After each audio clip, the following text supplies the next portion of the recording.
গুনাহ, মনে হয় যেন পুরা ঘরটা জেনার আড্ডাখানা বানায় ফেলছে।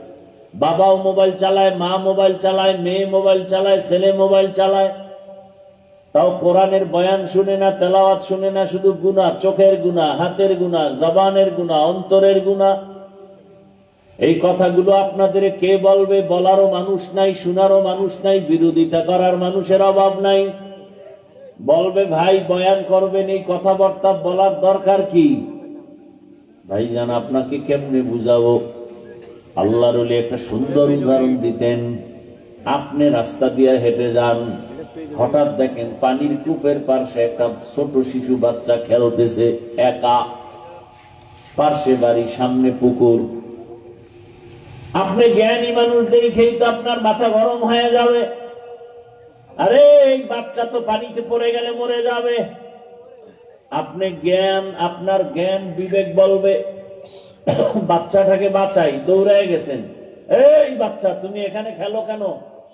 তো বাচ্চা তো আর ভালো করে বুঝেও না, ও আপনার কাছে কোলে আসতে চায় না, বরং আপনাকে লাথি দেয়, থুথু দেয়, কামড় দেয়, চিমটি দেয়। আপনি কি করছেন? এটার ধৈর্য শক্ত কইরা পাশে ঘরওয়ালাদের বলছেন, এই বাচ্চা কি আপনাদের? তাড়াতাড়ি নেন। বাচ্চা যখন চিমটি দেয়, গালি দেয়, আপনাকে থাপ্পড় লাথি দেয়, আপনি ছেড়ে দেন? দিবে কেউ? কেন? বিবেক বাধা দেয়। বিবেক বাধা দিয়া বলে না, বাচ্চা তোর চিমটি খাইয়াও তোর এখানে রাখা যাবে না, কারণ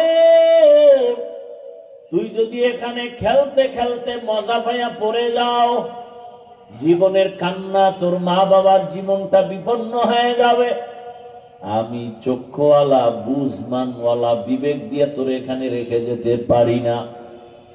আল্লাহর কোরআন, রসুলের সুন্নত যাদের কাছে আছে, খাঁটি আল্লাহওয়ালা, তাকওয়ার চশমা লাগায় দেখে, আমি জাহান্নামের কিনারায় বৈশা নামাজ বাদ দিয়ে খেলতেছি, জাহান্নামের গুনার পার্শ্বে বসে আমি রোজা বাদ দিয়ে খেলতেছি, পর্দার লঙ্ঘন করে খেলতেছি। কেমন জানো? দাড়ি কামাইতে পারলে মজা, টুপি মাথায় না দিতে পারলে মজা, পার্কে পার্কে দৌড়াতে পারলে মজা, মোবাইল চালাইতে পারলে মজা, গালি দিতে পারলে মজা, গীবত করতে পারলে মজা। এই মজায় মজায় মজায় মজায় এখন আর টুপি ভালো লাগে না, নামাজ ভালো লাগে না, রোজা ভালো লাগে না, তেলাওয়াত ভালো লাগে না। এখন কেমন যেন আমার বয়ানও ভালো লাগে না, আলেমের তেলাওয়াতও ভালো লাগে না, আলেম বয়ান করে মজা লাগে না। কেন? দুনিয়ার এই রং তামাশার খেলার মজা। যারা তাকওয়াওয়ালা তারা পাগল হয়ে গেছেন। এই মানুষগুলোকে জাহান্নামের পাশে রেখে যাওয়া যায় না। পাও ধরে ধরে সবাই বলে, আপনারা গালি দেন হুজুর খারাপ, এরপর ইমাম খারাপ, তারপরও তারা গালির জবাব দেয় না, বরং বিনয়ের সাথে নরম হইয়া কথা বলি, মনে হয় যেন আপনার টাকার কেনা গোলাম।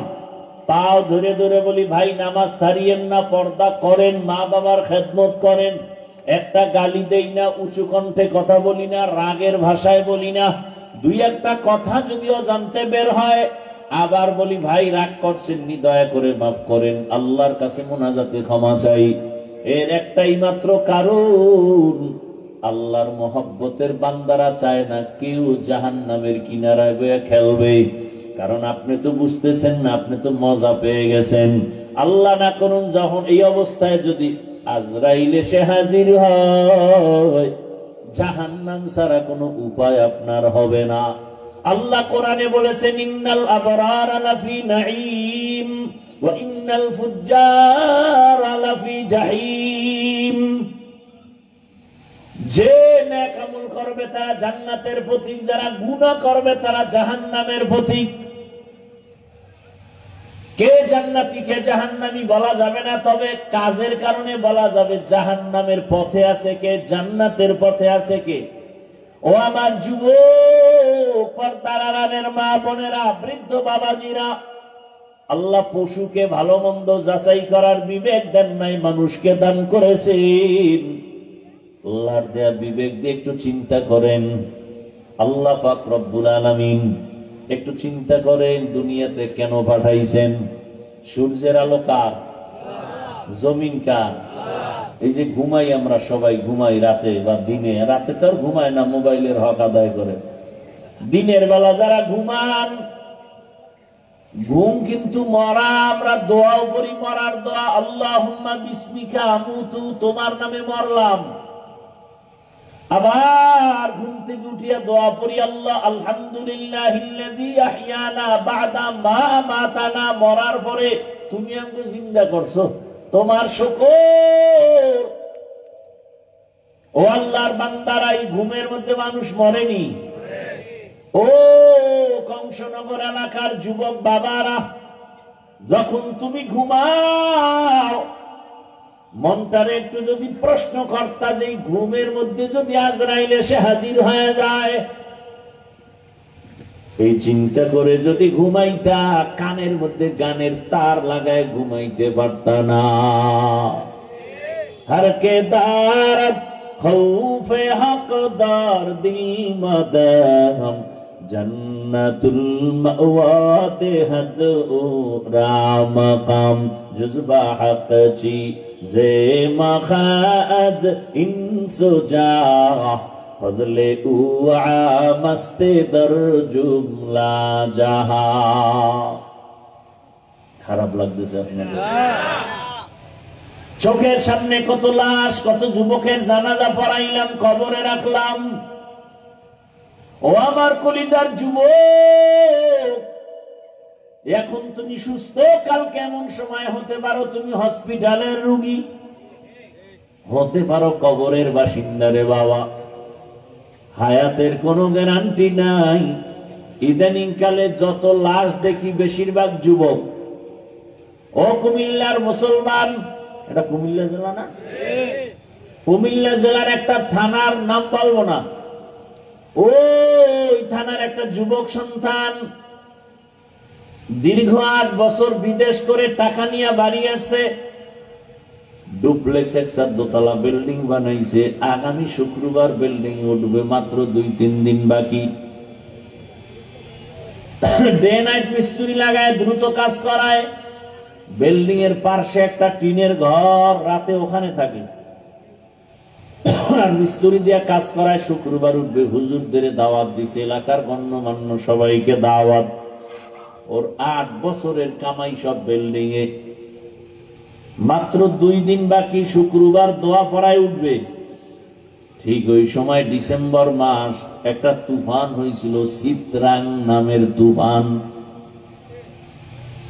কি নামের? চিত্রাং নামের তুফান। ওই টিনের ঘরের ভিতরে একটা চৌকি, চৌকির উপরে একটা ছোট বাচ্চা, এর যুবক আর তার স্ত্রী ঘুমানো। ওই তুফান চলছে সারা রাত ব্যাপী পুরা বাংলাদেশে।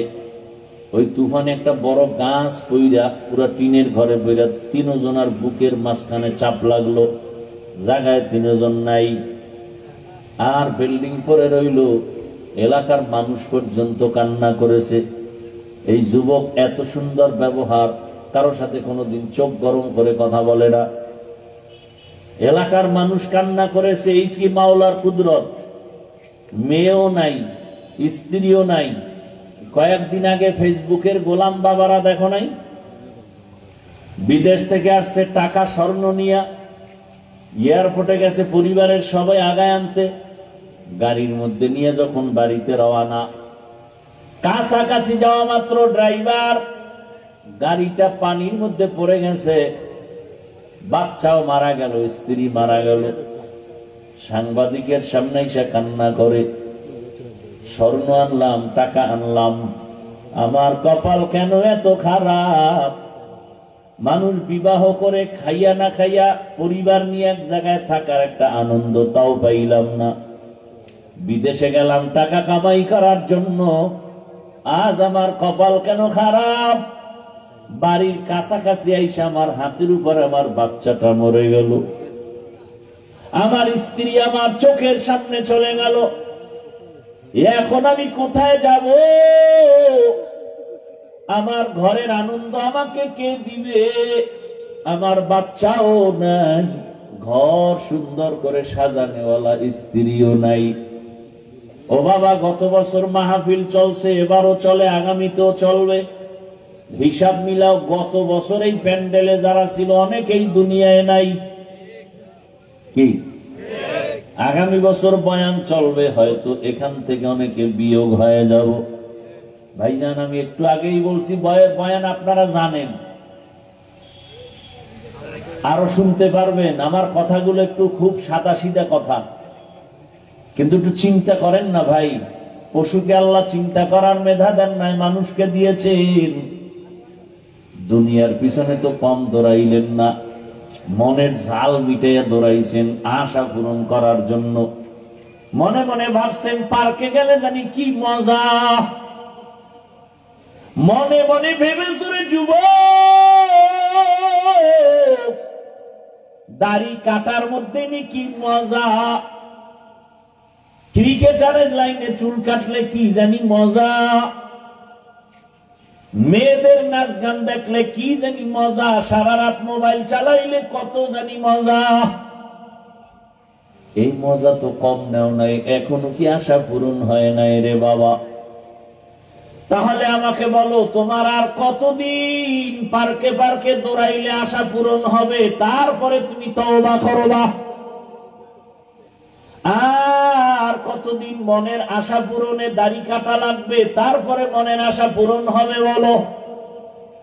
ও আমার কলিজার যুবক, তোমার মতো যুবক আর কত সারা রাত মোবাইল চালাইলে তোমার আশা পূরণ হবে কতদিন পরে বলো? এবং এই কথাটাও বলো, তোমার হায়াতের বাকি আছে আর কতদিন? আর বাকি কতদিন বলো? এক সপ্তাহ পরে সিঙ্গাপুরে যাবে, ভিসা হয় না হয়ে গেছে। ফুটন্ত গোলাপের মতো চেহারা, কলিজার যুবক, মাত্র এক সপ্তাহ পরে ফ্লাইট টিকিট কাটাও শেষ।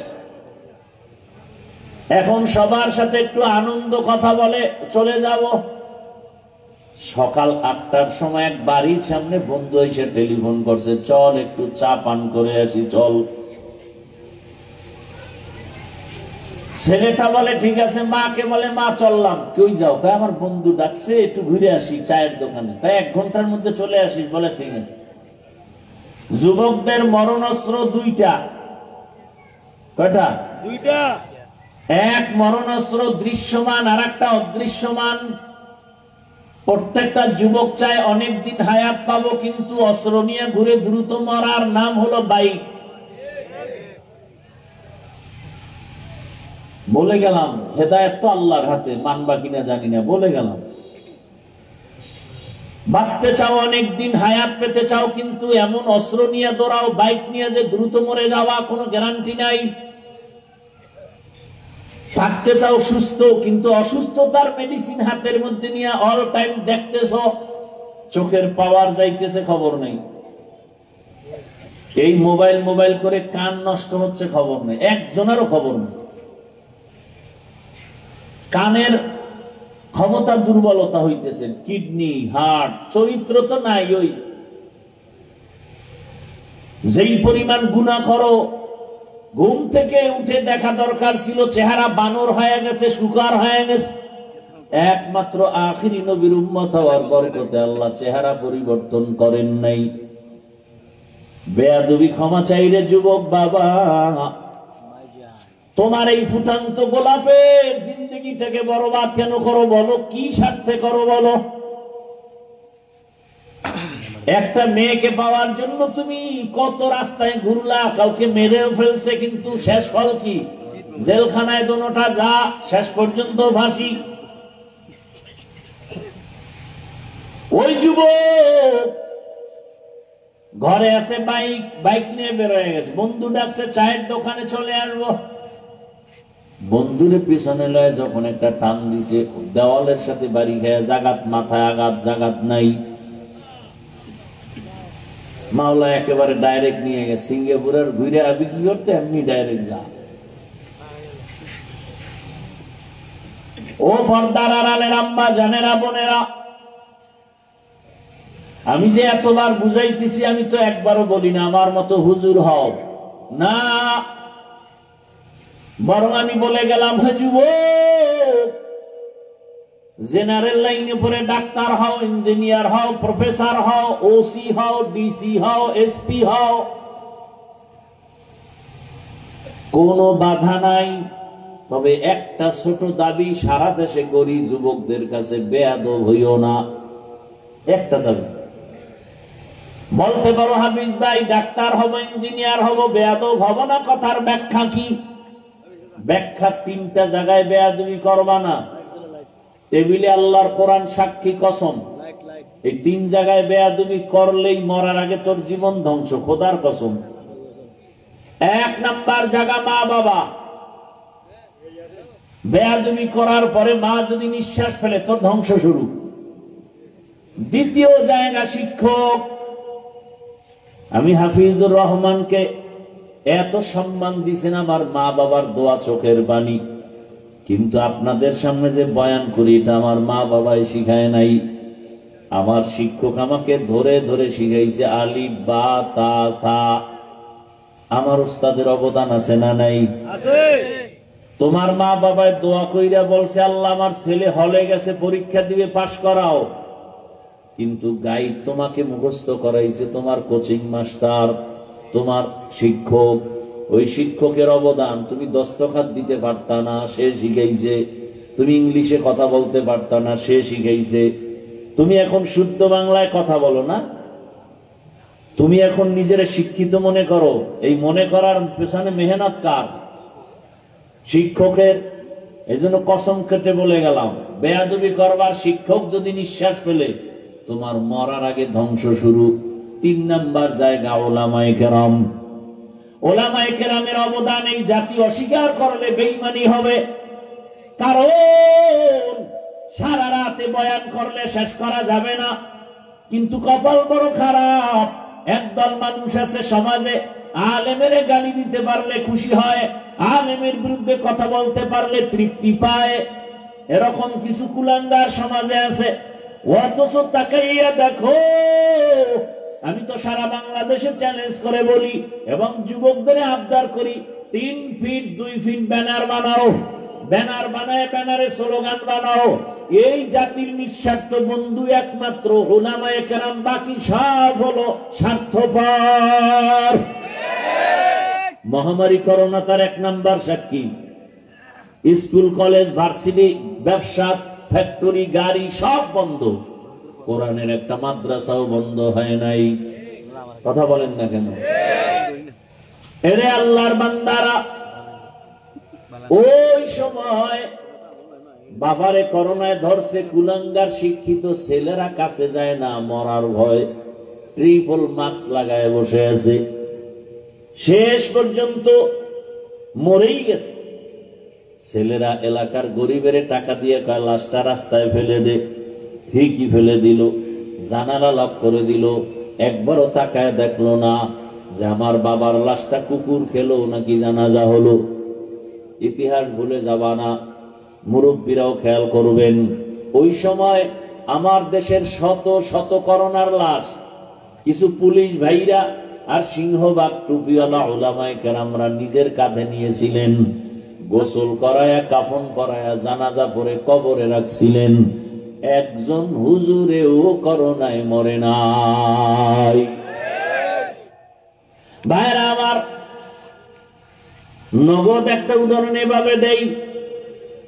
সরকারি বেসরকারি চাকরি যারা করে তাদের ডিউটি 8 ঘন্টা, নিম্নে বেতন ধরেন 20,000। টেবিলের নিচে আরো কত মুক্তা পাওয়া যায়, পাওয়া যায় না? বেতন 20,000 নিম্নে, টেবিলের নিচে আরো হারাম শুকর আছে কত। এগুলো না থাকলে আঙ্গুল ফুলে কলা গাছ হবে কিভাবে? দুনিয়ার কোথাও না থাকলে আমার সোনার বাংলায় এই টেবিলের নিচে বহু কিছু পাওয়া যায়। আল্লাহ হেদায়াত দান করেন। রাতারাতি বড় হয়, রাতারাতি ধ্বংস হয়ে যায়। যেই গাছ দ্রুত বড় হয় সে গাছ দ্রুত ভেঙে যায়। হারাম টাকার বিল্ডিং, এখন আর বিল্ডিং ধুইয়া দূরে ঘুমান লাগে কেন? বিল্ডিং করলে তুমি আরামে ঘুমাও, বলে না হারাম টাকার বিল্ডিং তো কপালে নেই। আল্লাহ হেদায়াত দান করে। তাহলে 8 ঘন্টা ডিউটি, বেতন নিম্নে 20,000, এমনি হেমনে তো অনেক টাকা। এবার আপনারাই বলেন, আপনাদের অত্র অঞ্চলের মসজিদের ইমাম সাহেবদের ডিউটি কয় ঘন্টা? আপনারা বলেন। কয় ঘন্টা? কি সবাই বলেন না, জানেন না? নামাজে যায় না, জানবে কেন? মসজিদের ইমামদের ডিউটি কয় ঘন্টা? সত্যটা বললেন। বেতন দেন কত? 5 থেকে 6,000। বলেন তো, এর থেকে জুলুম দুনিয়াতে আর কি হতে পারে? বিবেক দিয়ে একটু চিন্তা করেন তো। এরপরও কি হুজুর কোনোদিন গালি দিছে? জুমায় বলছে 30,000 বেতন না করলে আসরের পর থেকে এই সূরাগুলো উল্টো করবো নামাজে, বলছে কেউ? এরপরে আবার 24 ঘন্টা রাখে কি? রিমান্ড চলে, রিমান্ড। জোহরের নামাজ ইমাম সাহেব নাই, আসরের সময় রিক্সাওয়ালা কয় গেছিলেন কই? কে তুমি? আমি রিক্সা চালে। এত পাওয়ার কেন? 5 টাকা মাসে বেতন দিই। আছে না নাই? এরপরে কোন ইমাম, কোন আলেম কাউকে গালি দেয় না, বরং মোনাজাত দিয়েই দোয়া করে, আল্লাহ এলাকায় শান্তি দাও, কবরওয়ালাদের জান্নাত দাও, অসুস্থ রোগী সুস্থ বানাও, ব্যবসাওয়ালাদের ব্যবসায় বরকত দাও। এরপরেও যারা বলবে হুজুরেরা খারাপ, আমি বলি তার 14 বংশের রক্তগুলো খারাপ। তুকু যাও সুন্নতে আহমদ কুজা বা মুহাম্মদ কাইবুয়াদ নিসবত তুরা মান আহাব্বা সুন্নতি কওলে রাসূল মজদায়ে কানা মাই হামকুন কবুল। ও আমার যুবক বাবারা, 3 জায়গায় বেয়াদবি করা যাবে না। আল্লাহর ভয় অন্তরে জমা করো। আল্লাহ বলেন মুসলমান না হইয়া মরণ বরণ করিও না, মুসলমান হইয়া মরো। এর ব্যাখ্যা অনেক সংক্ষেপ কথা, তুমি গুনাহ নিয়ে কবরে আসিও না। মুসলমান শব্দের অর্থ হলো আত্মসমর্পণকারী। আত্মসমর্পণ করার নাম হলো ইসলাম।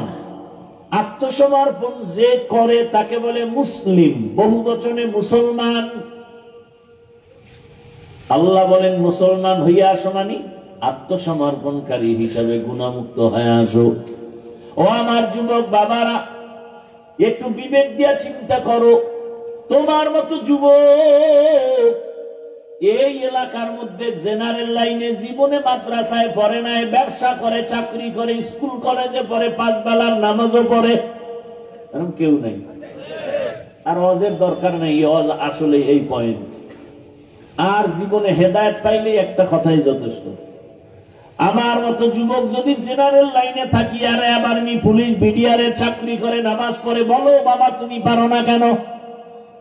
তোমার কপালে 3 জায়গার কোন এক জায়গার অভিশাপ লাগলো কিনা আমার ভয় লাগে। না হয় তোমার মতো যুবক রাস্তায় গাড়ি চালায়, নামাজ পড়ে, তুমি কেন পারো না? কৃষি কাজ করে, নামাজ পড়ে, তুমি কেন পারো না? নদীর মধ্যে মাছ ধরে, নামাজ পড়ে, তুমি কেন পারো না? কলেজে ক্লাস করে, নামাজ পড়ে, তুমি কেন পারো না? ডাক্তার, প্রফেসর, ইঞ্জিনিয়ার নামাজ পড়ে, তুমি পারো না কেন? তুমি ডাক্তার হও, বেয়াদব হয় না। ইঞ্জিনিয়ার হও, বেয়াদব হয় না। ডাক্তার হইয়া বেয়াদবি করলে তাসলিমার মতো জুতার বাড়ি খেয়ে জমিন থেকে পালাতে হবে। ভাইরা আমার, অনুরোধ, মনটাকে বুঝাবার কিচ্ছু দরকার নাই।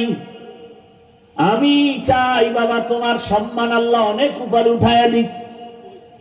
তোমার মধ্যে সেই মেধা আছে, তুমি নষ্ট করো কেন? একটা যুবকের মেধা দিয়ে পুরা দেশ চালানো সম্ভব, কিন্তু সেই মেধা নষ্ট করো কেন বাবা? লেখাপড়া করে, গবেষণা করে একটা জায়গায় যাও, ডাক্তার হলেও যেন পুরা দেশবাসী তোমাকে চিনে।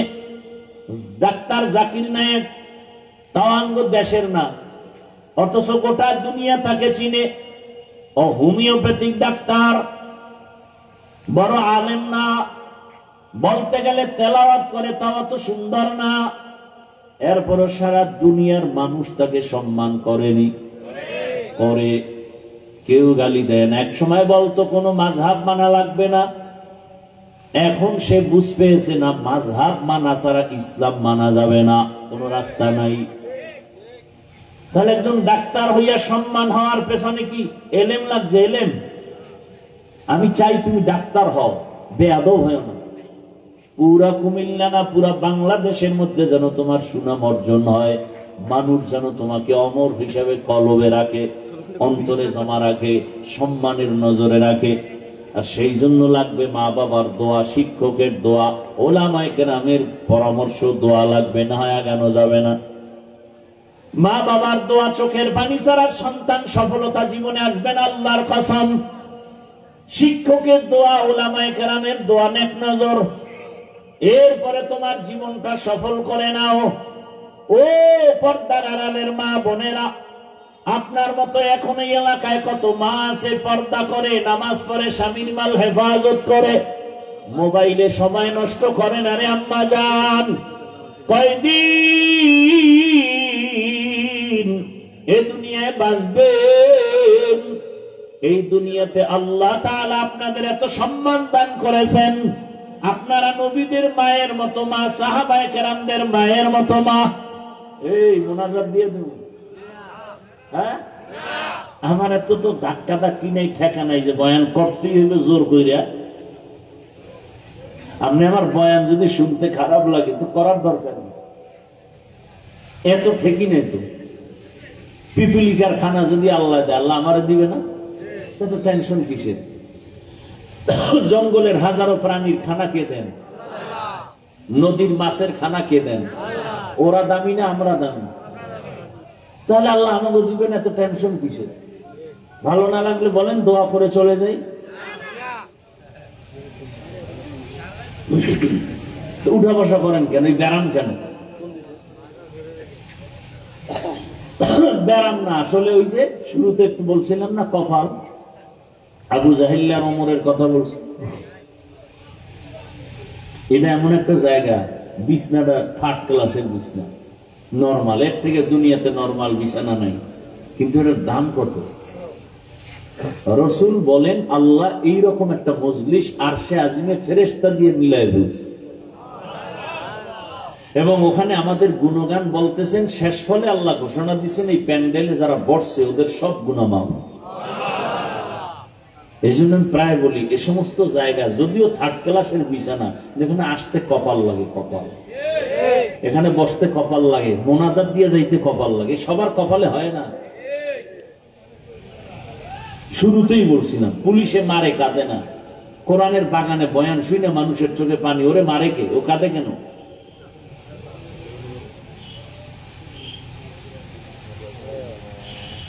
আল্লাহ হেদায়াত দান করুন।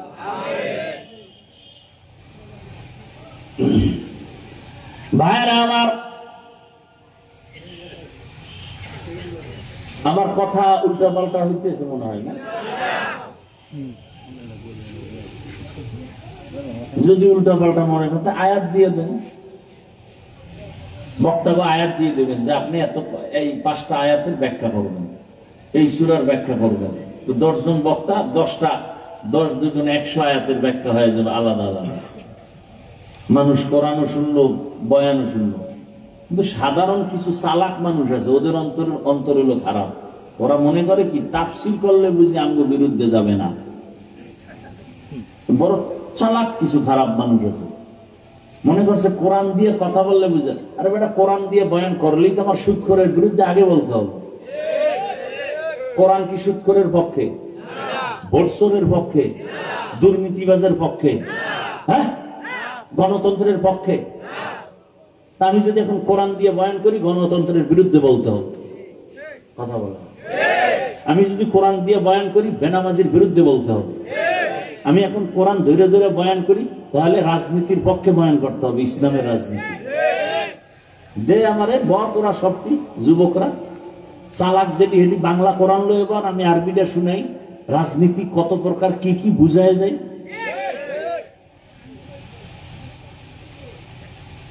এই পথে আসছি, সার্টিফিকেট পাবো না জানি, তুমি আমাকে ভয় দেখাও কেন? এই পথে আসার আগে ভাবছি টুপির কারণে, দাড়ির কারণে শত হাজার আলেম ফাঁসির মঞ্চে গেছে, যাই না শুনে এই পথে ঢুকছি, তুমি আমাকে ভয় দেখায় লাভ কি?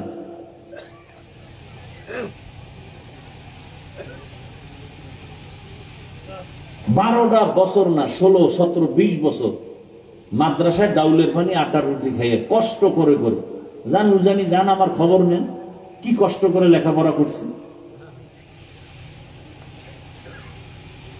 আর কি পড়ছি 24 ঘন্টা কোরআন হাদিস, আয়াত কয়টা, নক্তা কয়টা, জের কয়টা, জবর কয়টা, বিধানের আয়াত কতগুলো, রাজনীতির আয়াত কতগুলো, জিহাদের আয়াত কতগুলো, তাবলিগের আয়াত কতগুলো, জিকিরের আয়াত কতগুলো, এর ব্যাখ্যা কি, মাসআলা কি, ফতোয়া কি, সব পড়লাম। আর এখন তুমি সুদ খাইয়া খাও, হুজুর বয়ান এমনি করেন না। আল্লাহ সারাইছে আমার সামনে না, কানের পর্দা ফাটাই দিতাম জাগান।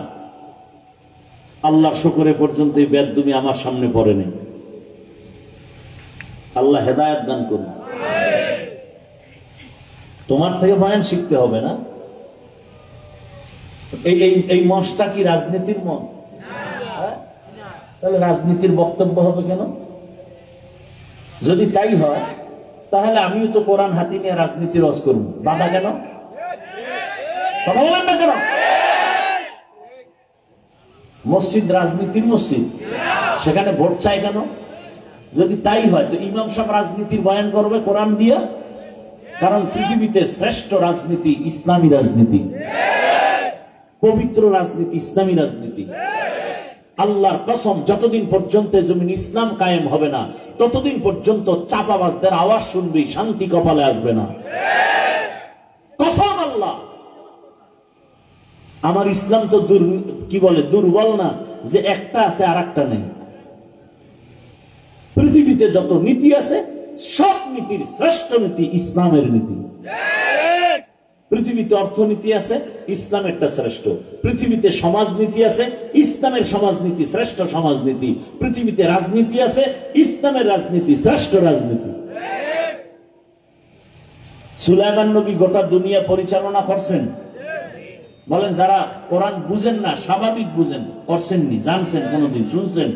এই ঘটনা কোরআনে আছে। ইউসুফ নবী মিশরের অর্থমন্ত্রী হয়ে দেশ চালাইছেন, জানেননি? ঘটনা কোরআনে আছে। আমার কোরআনটাকে আপনি দুর্বল বানাই দিলেন কেন যে কোরআনে রাজনীতি নেই? এই কথা আপনি বললে আমার কোরআনটা আপনি দুর্বল বানাই দিলেন না? আমার কোরআন তো দুর্বল না, আমার ইসলাম তো দুর্বল না। হ্যাঁ, আপনি রাজনীতি করেন না, আমি বর্তমান বাংলাদেশের ইসলামী রাজনীতির কোনো দায়িত্বে না, তার মানে কি আমি কোরআনের রাজনীতির বিরুদ্ধে? না, ইসলাম আমার আসল, সব কথার মূল কি? ইসলাম। আমার ইসলাম যেটা বলে এটা আমি সমর্থন করতেই হবে। যেমন এখানে আপনারা অনেকেই আছেন নামাজ পড়েন না, নাই? নামাজ না পড়া এক জিনিস, নামাজ পছন্দ না করা আর এক জিনিস। যে নামাজ পড়ে না সে মুমিন, যে পছন্দ করে না সে তাজা বেঈমান। যে দাড়ি রাখে না মুমিন, কিন্তু যে দাড়ির বিরোধিতা করবে সে বেঈমান। যে পর্দা করে না সে মুমিন, যে পর্দার বিরুদ্ধে কথা বলবে সে বেঈমান। ইসলামী রাজনীতি করেন না, আপনার ঈমান আছে, আপনাকে গালি দেওয়া যাবে না, কিন্তু বিরোধিতা করলে আপনি বেঈমান।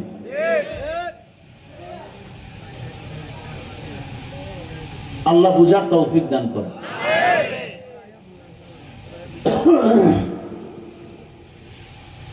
আমি ঠান্ডা মাথায় যুবকদেরকে কিছু কথা বুঝাইতে চাই যে ওনার ডাক্তারি লাইনে থাইকেও যেন আল্লাহকে ভুলে না যায়।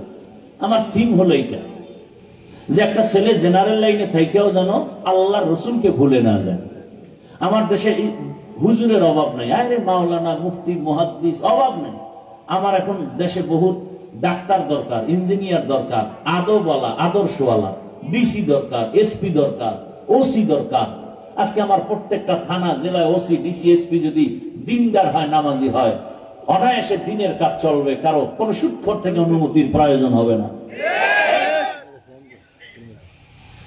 আমি তো চাই ডিসি হবে, আমি চাই আমার যুবক ডাক্তার হোক, কিন্তু আদবওয়ালা হোক, আদর্শবান হোক, পুরা দেশটা যেন বেহেশতের বাগান হয়ে যায় আদর্শের কারণ। আমি এটা চাই, আর সেই থিম নিয়ে বয়ান করতেছি। নাচতে না জানলে উঠান বাগানা। তুমি কি বয়ান চাও আমাকে লিখে দাও, আমি সেই বয়ান করব। কোন লাইনে চাও বিষয় দিয়ে দাও, না হয় আয়াত দিয়ে দাও।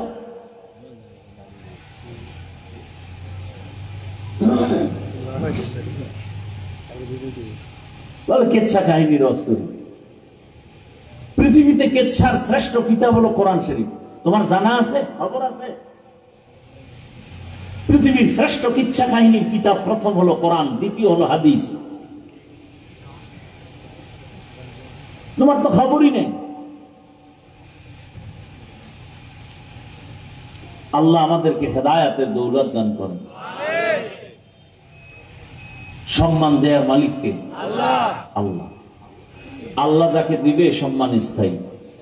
আর একদল মানুষ আছে ওরা টাকা দিয়ে সম্মান কিনে, যেমন ভোটের আগের রাত্রে আপনারা সম্মান কিনবে কেউ, আর আপনারা বিক্রি করবেন, করবেন না? যে আমার কবরওয়ালা বাপ মার গোষ্ঠী শুদ্ধ সম্মান দিয়ে দিলাম, ভোর রাত্রে টাকার বস্তা পাঠাবি, ওই টাইমটা বরকতের টাইম। কি ভোট দেবে একজন ব্যক্তি, একটা ভোট দিবে, 10 জায়গায় বিক্রি করব। তুই ভোটের আগে যারা টাকা খাইবা এদেরকে আমি বলি তোমরা বাথরুমে ঢুকে 10 গ্রাম পায়খানা খাইবে, আর কুমিল্লা শহরে গিয়ে হালাল সাবান দিয়ে কুলি কইরো, গন্ধ শেষ। আর যারা হারাম খাবা জাহান্নামের আগুন ছাড়া তোমার নিস্তার নেই। দেশ স্বাধীন হয়ে গেছে, সারা দেশের মধ্যে স্বাধীন স্বাধীন স্বাধীন, হাতে তালি, চিল্লা চিল্লি স্বাধীন। স্বাধীন হলে আন্দোলন চলে গেল এখনো। স্বাধীন যদি সফল হয়ে থাকে, আমার বাবার সামনে তার মেয়েকে ধর্ষণ করা হয় কেন? স্বাধীন যদি সফল হয়, স্বামীর স্বামী স্ত্রীকে ধর্ষণ করা হয় কেন? স্বাধীন সফল হলে পানির মধ্যে এখনো লাশ ভাসে কেন? আমার ব্যবসায়ী শান্তি মতে ব্যবসা করতে পারে না কেন? বোঝা গেল সফল স্বাধীন হয়নি। প্রস্তুতি নাও, আর এক স্বাধীন করতে হবে, সেই স্বাধীন হবে ইসলামের স্বাধীন। আরে কথা সত্য, কসম আল্লাহ, শান্তি ইসলাম ছাড়া কোনদিন কেউ দিতে পারবে না, পারে নাই। ইসলাম কি বলে দেখেন তো, ইসলাম কি বলে? একজনের সাথে দেখা হলেই কি দাও? সালাম মানি, শান্তি। সালাম মানি, তাহলে আমি বললাম আসসালামু আলাইকুম, অর্থ কি? তোমার উপরে শান্তি বর্ষিত হোক। সেও কি বলল?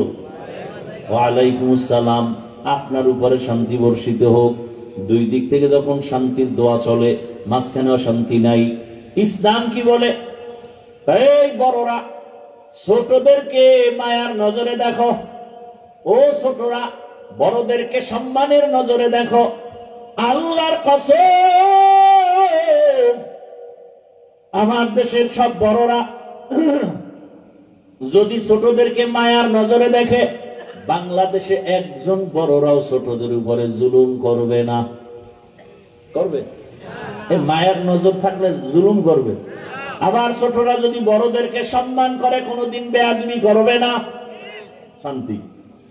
ইসলাম বলে কর্মচারী কাজ করে, ঘাম ঝরার আগে বেতন দাও। আর শ্রমিক দিবস পালন করা লাগবে।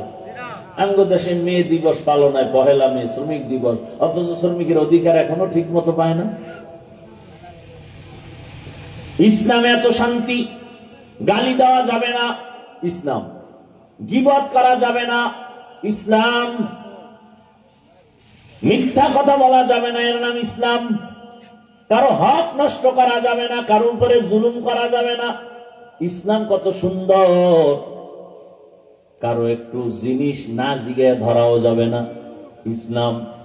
বাবায় ছোট বাচ্চা নিয়ে গেছে, কথার কথা কংসনগর বাজারে, ফলের দোকানে গিয়ে কয়, ভাই আপেল, কমলা, লিচু নিব, বেদানা নিব। এমনি বাচ্চা মানুষ তো, ও ফট করে একটা ধরো একটা আঙ্গুর ধৈর্যের মুখে দিয়ে ফেলাইছে। এখন সম্মানিত বাবার তো মাথা খারাপ হয়ে গেছে, ইজ্জতে লাগছে। ফল টল কেনা বাদ, আগে আইতেছি বাড়িতে, পরে কিন্তু মাথা গরম হয়ে গেছে, আমার ইজ্জত নষ্ট। বাসায় গিয়ে কয় বউরে, এই তুমি কোনদিন কি অন্যের ঘরের কোন জিনিস না জিগে খাইছো? বউ কয় না, কয় হ্যাঁ খাইছো। নাহলে আমি খেয়েছি, নাহলে আমার বাচ্চা এরকম হবে কেন? কিন্তু বিবি বোঝো, আমি জীবনে কোনোদিন কারো জিনিস না জিজ্ঞাসা করে ধরি নাই। এবার দেখো ভেজালটা তোমার মধ্যেই থাকতে পারে। স্ত্রী কয় মনে পড়ে না, মনে পড়ে না। হঠাৎ একদিন পরে মনে পড়ছে, আমাদের বাবার বাড়ি থাকতে পাশের বাড়িতে একটা গাছ ছিল, বড়ই গাছ।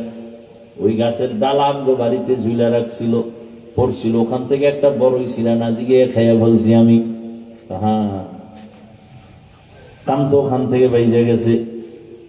ভাইরা আমার, বড় কঠিন হালাত। ইসলাম কত সুন্দর। যাকাত দাও ধনীরা, যাকাত আদায় করো, গরিবের হক আদায় করে দাও। ইসলামে বলে অর্থনীতি নেই। আল্লাহর জাতের কসম, পৃথিবীতে শ্রেষ্ঠ কল্যাণমুখী অর্থনীতি হলো ইসলামী অর্থনীতি। এটা জানে না। ইসলামী অর্থনীতির মূল একটা পয়েন্ট হলো যাকাত। ইসলামী অর্থনীতির এক পয়েন্ট হলো হালাল ব্যবসা। ইসলামী অর্থনীতির এক পয়েন্ট হলো মানুষের কর্জে হাসানা দাও। এলাকার গরিবে বড় লোকের আমার 5,000 টাকা ধার দিবেন, সামনে ঈদ আসতেছে, জামা কাপড় কিনবো, 1 মাস পরে দিব। নাই নাই নাই নাই, বড় লোক নাই। কানে কানে কয় সুদে দিবেন। কয় লাখ নিবি? আছে না নাই? জিন্দেগি মে বন্দেগি তু করনা হে, जिंदगी में बंदगी तू करना है, जिंदगी पे बंदगी शर्मिंदा है, जिंदगी पे बंदगी शर्मिंदा है। यहाँ हम सब मुसाफिर, दिल ना लगा, अहले दिल की नजर से रूह करता जा। यहाँ हम सब मुसाफिर, दिल ना लगा, अहले दिल की नजर से रूह करता जा। शाह दौलत सब फकीर गर नेक नेहे, शाह दौलत सब फकीर गर नेक नेहे, जिंदगी में बंदगी तू करना है, जिंदगी में बंदगी तू करना है, जिंदगी पे बंदगी शर्मिंदा है, जिंदगी पे बंदगी शर्मिंदा है, जिंदगी में बंदगी कुन बंदगी, बंदगी पे जिंदगी शर्मिंदगी। भाईरा আমার, ও আমার পর্দার আড়ালের মা বোনেরা, আপনাদের এত মর্যাদা, বলতেছিলাম এত মর্যাদা, আপনারা আলেমদের মায়ের মতোই তো মা। আপনারা তো আয়েশা রাদিয়াল্লাহু আনহার মতোই নারী, খাদিজা রাদিয়াল্লাহু আনহার মতোই নারী।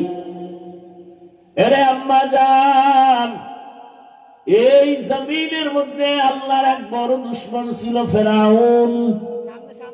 জানেননি তার স্ত্রীর নাম কি? বলেন। এরে আম্মা জান, এত বড় বেঈমান ফেরাউন, ও ঘরে আসিয়া কত বড় দামি। আল্লাহর নবী বলেন কিয়ামতের দিন জান্নাতে আসিয়ার সাথে আমার সাথে বিবাহ হয়ে যাবে। সুবহানাল্লাহ। না, কিয়ামতের ময়দানে মানুষগুলো বেকার হয়ে যাবে। নবীদের কান্নার আওয়াজ, সূর্যের গরম, ওই সময় জান্নাতের 8টা দরজা খুলিয়া 4 জন নারীকে বারবার ফেরেশতারা ডাকবে, হিসাব লাগবে না, আসো। কয়জন? এর মধ্যে একজন হবে ফেরাউনের স্ত্রী আসিয়া। রহমতের নবী বলেন কিয়ামতের ময়দানে জান্নাতে আমার সাথে আসিয়ার বিয়া হয়ে যাবে। কত বড় বেঈমান ফেরাউনের ঘরে থেকে আসিয়া আমার আল্লাহকে কেমন ভাবে রাজি করায় নিলেন। এরে আব্বা জান, আপনার স্বামী তো ফেরাউনের মতো খারাপ না। আপনি নামাজ পড়লে তো বাধা দেয় না, পর্দা করলে বাধা দেয় না, বরং কত স্বামী নিজে নামাজ না পড়লেও প্রশংসা করে আমার স্ত্রী বড় ভালো নামাজি। ও আম্মা জান, এখনো কি তওবা করবেন না? দুনিয়া কিছুই না, চলে যাবেন তো একদিন, বিদায় হবেন, কেউ নাম নিবে না। তবে ভালো একটা আদর্শবান সন্তান যদি রেখে যেতে পারেন, জীবনটা ধন্য হয়ে যাবে। ওই ফেরাউনের ঘরে থাকি আসিয়া আমার আল্লাহকে এত ভাবে আপন বানায় নিয়েছেন, এর পেছনে কারণ কি? এত বড় বেঈমানের ঘরে আল্লাহর পেয়ারা বান্দি, তার কারণ কি? বলে সোহবতে সা লে তো রাস লেকুনা সোহবতে